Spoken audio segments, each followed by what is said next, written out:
La siguiente la voy a leer, es del día 6 de abril y la hace David Jaime Torres. Estimado don Antonio, me gustaría hacerle la siguiente pregunta. Hace un par de días expliqué a un allegado la tesis del orden republicano que usted propone y al mismo tiempo le comenté la tradición de la transición.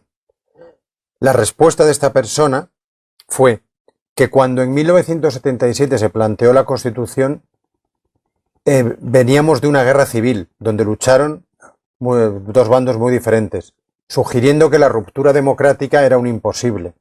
Me gustaría saber qué opina de esa respuesta, la cual me he encontrado en muchas ocasiones. Muchas gracias. Esta pregunta sí que es buena. Bien, supongamos que sea verdad.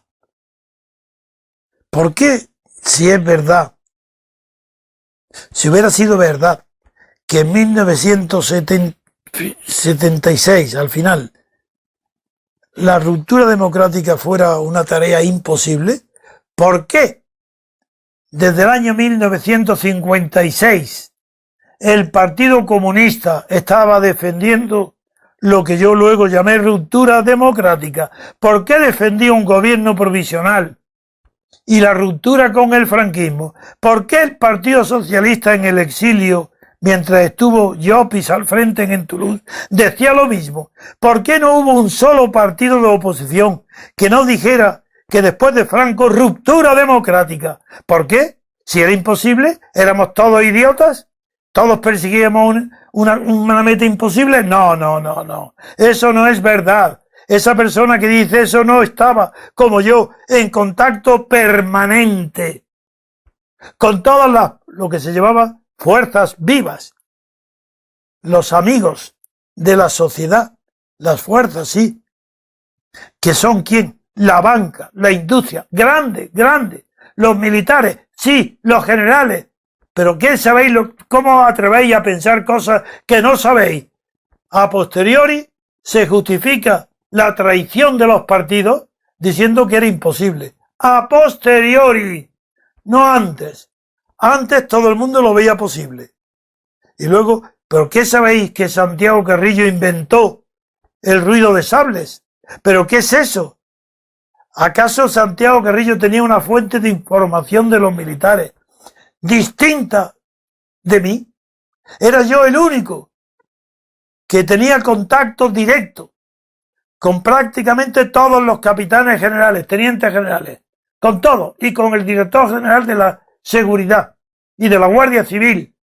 Y yo los veía todos los meses, y algunos de ellos cada 15 días, y preguntaba a cada uno en concreto en qué situación estaban, cómo y cuándo movilizarían a las Fuerzas Armadas para que dispararan contra una manifestación pacífica.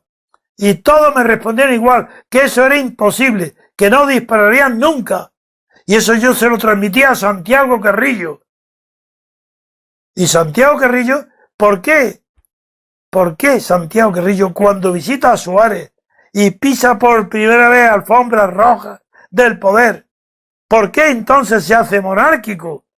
¿Pero por qué desde el año 56 está pidiendo ruptura democrática y de repente, no, estábamos todos equivocados? ¿Es que yo no soy un hombre realista? ¿Yo era un soñador equívoco?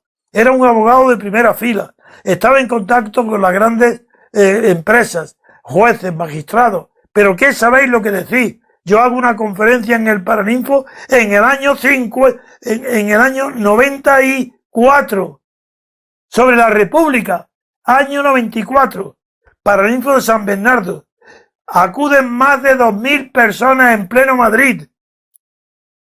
Y no faltó más que yo entonces dijera, vamos a la Puerta del Sol a proclamar la República. Entusiasmo ciego, total, porque era el periodo de máxima corrupción de Felipe González. Y aún entonces ya era posible la ruptura democrática. No me hagáis comulgar con cosas que no sabéis y que habéis inventado a posteriori para tranquilizar vuestras conciencias. Fuisteis unos cobardes y continuáis siéndolo. Es un cobarde quien hoy diga que la ruptura democrática era imposible. ¿Cómo lo sabe? ¿Lo intentó? ¿Lo vivió? ¿Pero qué dice? Nada. Es que de verdad, estos son los peores, los que hacen que el pueblo esté en la servidumbre voluntaria, porque sois vosotros, esos que dicen que la ruptura democrática era imposible, esos son los siervos voluntarios. Esa es servidumbre voluntaria. Esos son los enemigos de la libertad, esos que dan esos consejos, o que saben tanto, que saben que eso era imposible. Ven, otra pregunta.